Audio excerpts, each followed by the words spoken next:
Hello everyone, Jules here. Today I'd like to do a review of the Wild Unknown Archetypes deck. Here is the box. This is by Kim Krans, who created the Wild Unknown Tarot deck a few years ago. And I wanted to do this review about the deck because I quite like the deck. This is published this year and reasonably new, and I also wanted this to be a video response to some of the videos that Nina at Shuffle Tarot has done about this deck as well. So here is the box, and the only thing I don't like about this deck is I'm not very happy with the packaging. I feel that there is too much packaging with this deck. It reminds me of the type of packaging that I got with the Yogic Path Oracle, and I reviewed that a few days ago. So if you want to have a look at that video, I make a similar comment about the packaging, and I'll show you what I mean. There is this hard cardboard box that it comes in, a square box, and there is a, this folds out. There is this over cardboard over the top. So you slide this out, and then there is this packaging, which I think is unnecessary. And then you have the hard cardboard box with the magnetic clasp on the side, and this is published by Harper Collins, or Harper One branch of the publishing house. And then inside you get an insert. It's all black coloured inside. You get the insert for the cards. Now if that had have been like that, I think you just need this with the printing for the name of the box, all this type of thing you could have had on this hard box with the metal clasp. So you have that, and then inside that hardcover magnetic clasp box, you then have another round box, hard cardboard round box for the cards. This is a round deck. So, I just think this is unnecessary as well. I mean, if you're going to have this hard square magnetic clasp box with the insert for the cards, why not just put the cards in the insert in the box and not have this? I don't understand that. I'm disappointed with over packaging. And then there is the guidebook.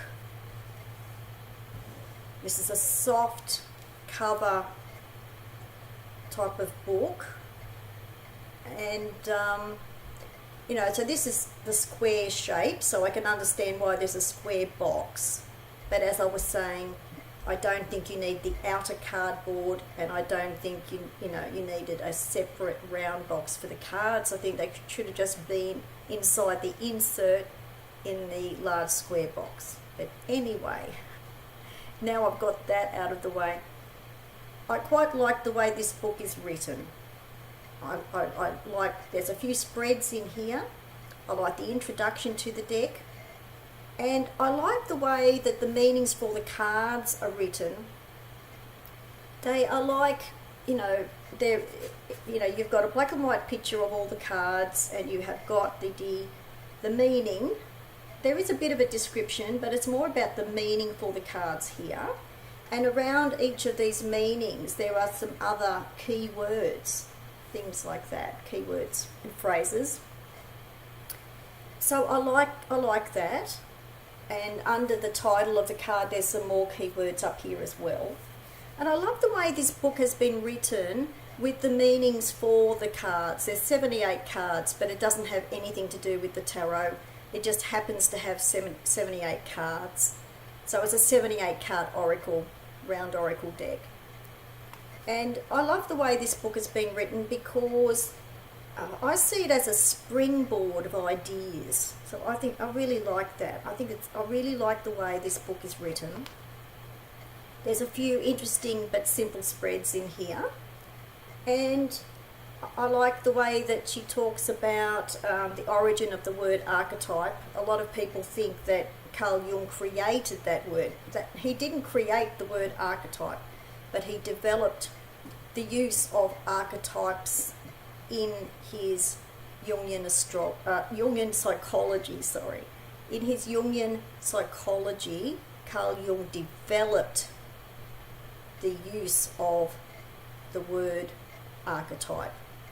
The archetype word was much older than, this was before Carl Jung adopted the idea of the word archetype to apply to his psychological concepts, or that particular psychological concept. So she talks about what are archetypes, and I also like the introduction to the deck because she talks about how this deck came to be created. She says in the beginning of the book that this was created after a personal crisis. This was a few years after she had created the Wild Unknown deck, and she talks about what that crisis was and how she came to create the images for this deck. So I really like this book. I think it's quite good. Now, before I start showing a few of the cards that I particularly like, I'm making this this video in response to Nina at Shuffle Tarot, because she was talking about the cards being a bit difficult to handle or to shuffle because of their size, and also because of the fact that they're round. I actually quite pleasantly found that I don't have much trouble with this. I thought I would. I have got other larger round decks, so that would be more of a problem with those decks, but I actually don't. And here's the backs of the cards. You can see that this fits my hand relatively well, and I don't have particularly large hands. They're probably just average size hands. Anyway, I don't have too much of a problem with this. So I was a little bit surprised because Nina particularly mentioned it, but some people have a problem with round decks, handling those anyway. So I came up with a couple of ideas for shuffling this deck myself. One of them is to use a method that I quite often use, and that is the method of bibliomancy, where you actually browse through the book, but you actually turn the pages rather quickly. You do this rather quickly, and then where the page of the book falls open, I would use that for the card, for one card or more. I would repeat that action for other cards. So I quite like sometimes using what they call bibliomancy with the book to choose cards without having to handle or shuffle the cards. The other thing I can suggest is I think these cards are great for journaling. So that would involve actually choosing the cards face up. Actually looking through the cards, having them in your hands, and just choosing cards for journaling. So that's another method to use as well. So there's two methods that I would use with this deck. Okay, now to talk about the cards. Here is the back of the cards. Now I quite like the cardstock. There are some negative reviews on Amazon about this deck, and those reviews almost put me off buying this deck. They almost did, because I thought, oh well, if there's a cardstock problem, maybe I shouldn't get this. I don't have any problem with the cardstock. I think this cardstock is a little bit thinner than the Wild Unknown mass market deck, It's a little bit thinner, but I think it's better that it is because it's more flexible and it's easier to handle for a round deck. So I don't have any problem with the cardstock. Another comment I have seen is somebody saying, oh, well, the cards feel a bit cardboardy. I'm thinking, what's the problem? These cards are made of cardboard. You know, they are meant to be cardboardy. I don't know what they meant by that comment. Maybe they thought that the cardstock feels a bit cheap or something. It doesn't. It doesn't. I have no problem with these cards, the cardstock, the quality. I don't have any problem with that. So I just wanted to let people know, you know, that some of those reviews on Amazon would have put me off completely. And now for the images, I'll just talk about the images now as I show the cards. The other kind of negative comment was that they are slightly off centre. Here is card number 1, and this is the mother. They are very slightly off centre. Very slightly. Well, that's my copy of the deck. Mine is slightly off centre. Maybe some others were worse than that, but mine is only slightly off centre, so no problem. Okay, so here is the mother card, number 1. These are all numbered in Roman numerals, so that can put some people off.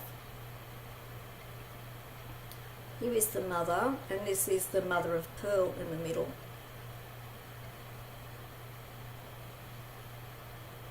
I really like this deck.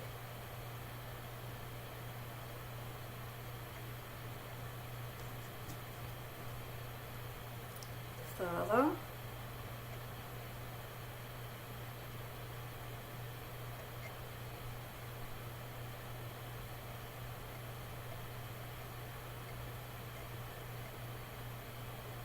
Some people also don't like the use of drawing and collage with this deck.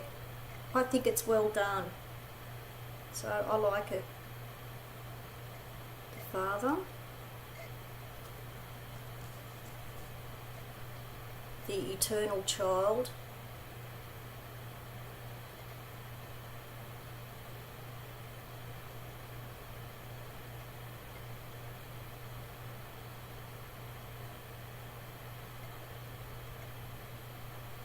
So this is card number 4 with the Roman numerals.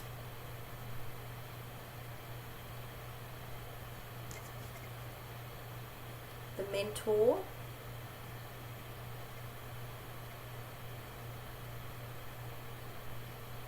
Now I do have the Wild Unknown deck, tarot deck. I bought that a few years after all of the hype, but I quite like that deck.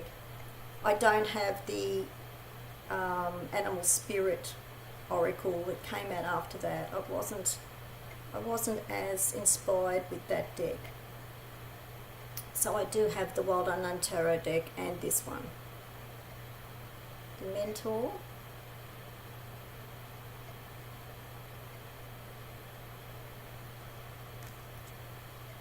The Poet.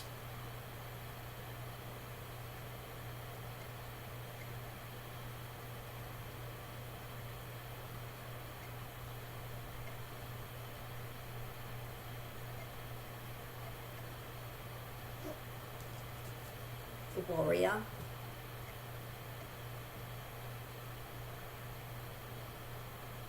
There's a bit of, or a few cards of snake symbolism on here. I get the impression that's one of Kim Krans' favourite symbols. I'm not saying a lot of the cards do, but there would be, you know, there's a certain percentage that does have a snake symbol on here. That's card number 10, the Warrior.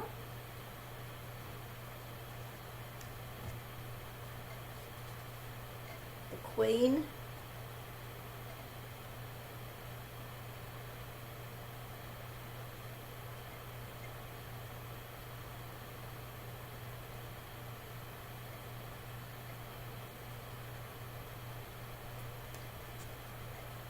The crone.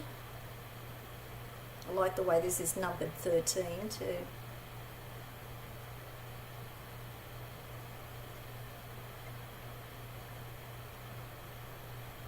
These cards have a matte finish really, but they're not too matte. Crone.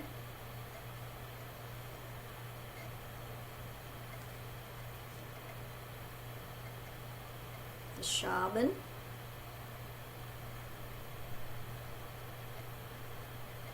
I like the way the night sky has been used with this card because it suggests astral travelling. So I really like this night sky used with the Shaman. You've got a snake symbol there.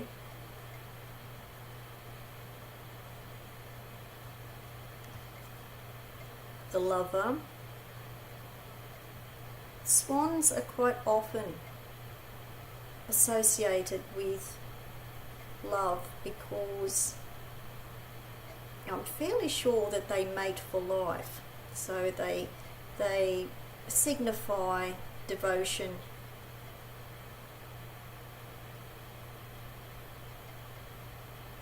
Probably a kind of faithfulness really,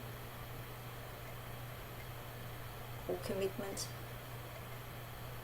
So this is the Lover, and this is card number 17.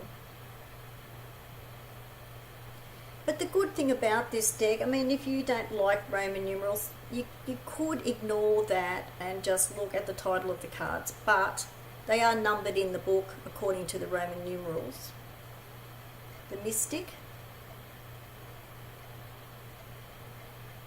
So this is card 21.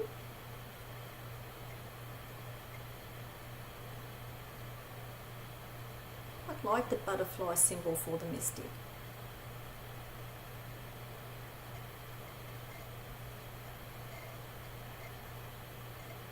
For me, this card with the butterfly and Mystic together signify new insights.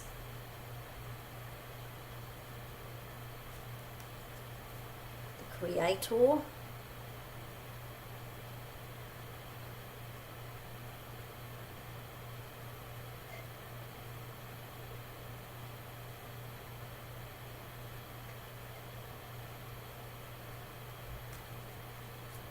The Self. So this is card 29. I really like this image for the Self.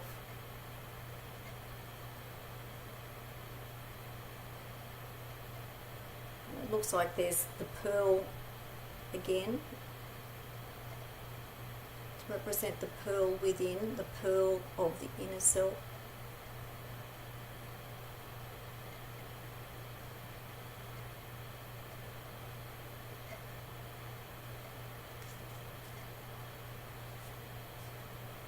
The One.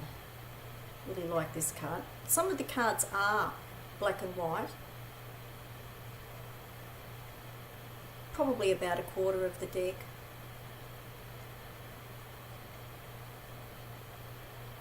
This is card 30.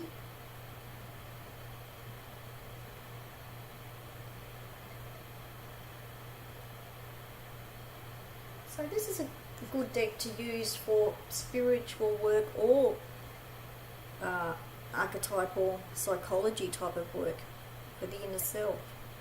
This is the Cave. I like this. It's card 32.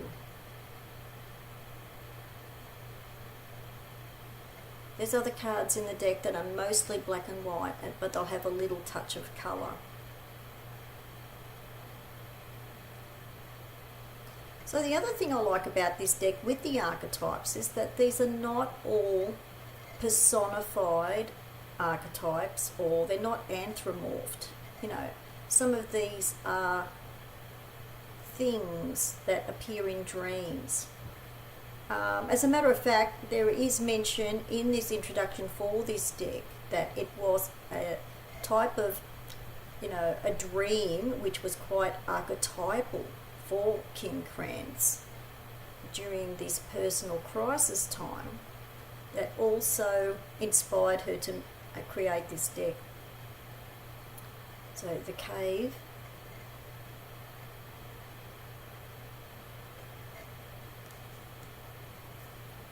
the ocean, it's a beautiful card.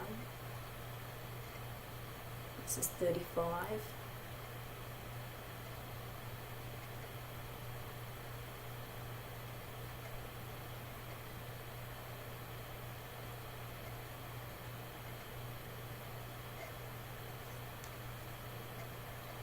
The dead end.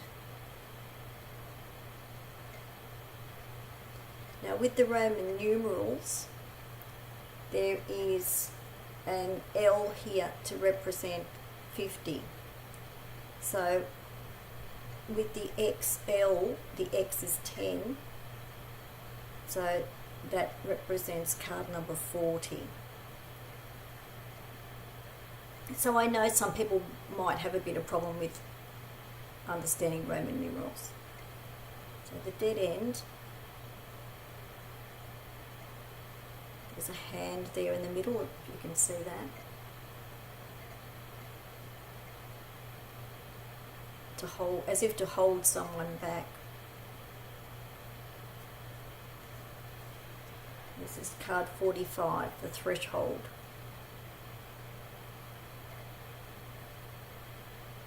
Really like this card.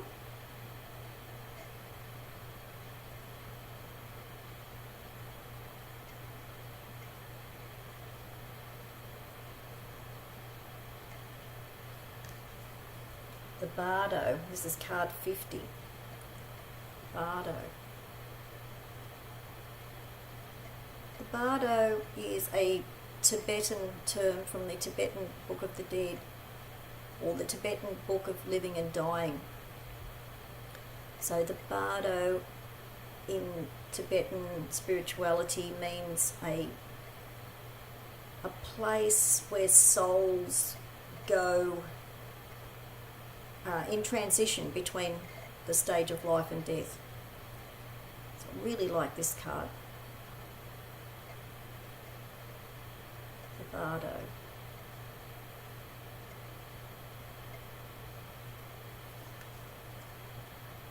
The Underworld. And this one got a little bit, I'm a little bit out of sequence with this one. So this one is card 48. This is card 48. The Underworld.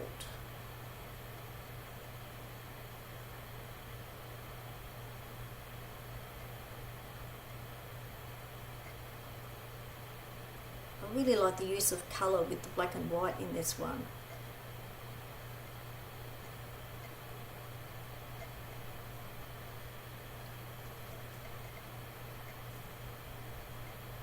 The Riddle.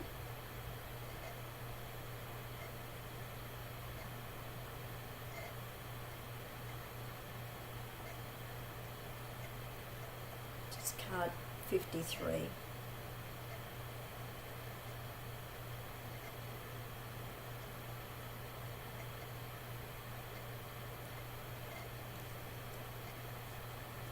The Vision. 55.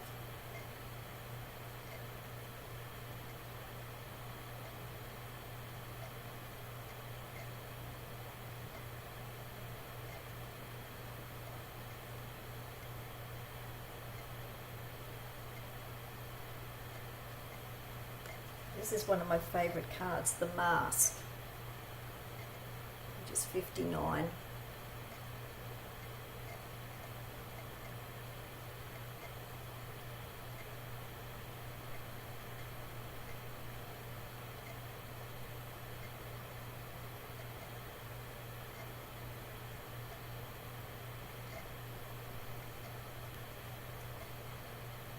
The Offering.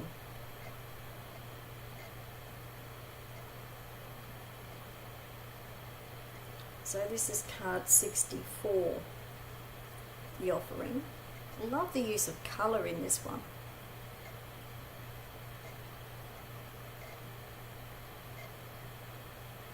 The colours seem to all melt together. The offering.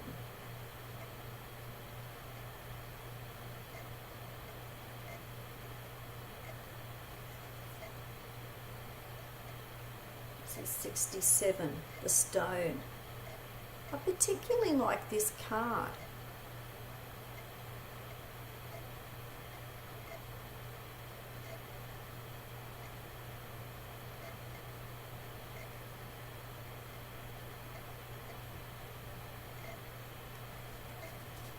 Gnosis,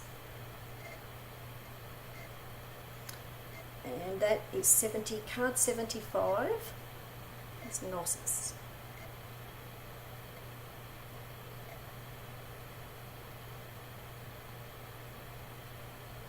The last 7 cards have spiritual concepts. I think they are from card 71. From card 71 to 78, I think it is, and I think they're called the initiators in the deck. So this is Gnosis.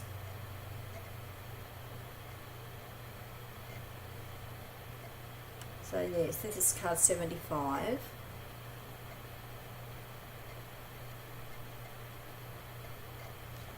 And this is the last card. This is 78.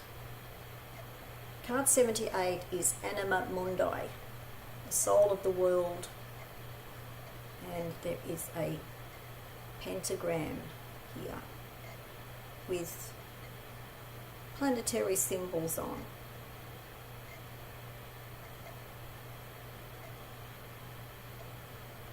So I really like this card too.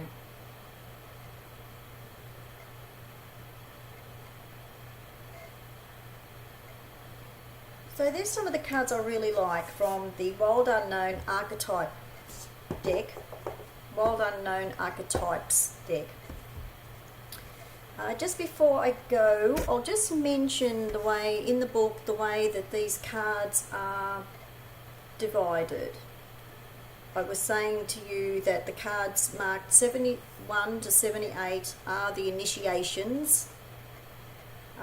The cards from 1 to 30 are called the Selves. From 31 to 50, it's called the Places. And then from card 51 to 70, they are called the Tools. So, as I was saying, you know, I do really like this book. And I do really like the deck. I'm glad that I bought this. I am really glad that I bought this. So, you know, I'm glad that, you know, I don't have any problem at all with the quality control or the cards. It was just the over packaging for me that I was not very impressed with. So, the Wild Unknown Archetypes deck and guidebook set. I'll put the details below the video. Thanks for watching. Bye for now.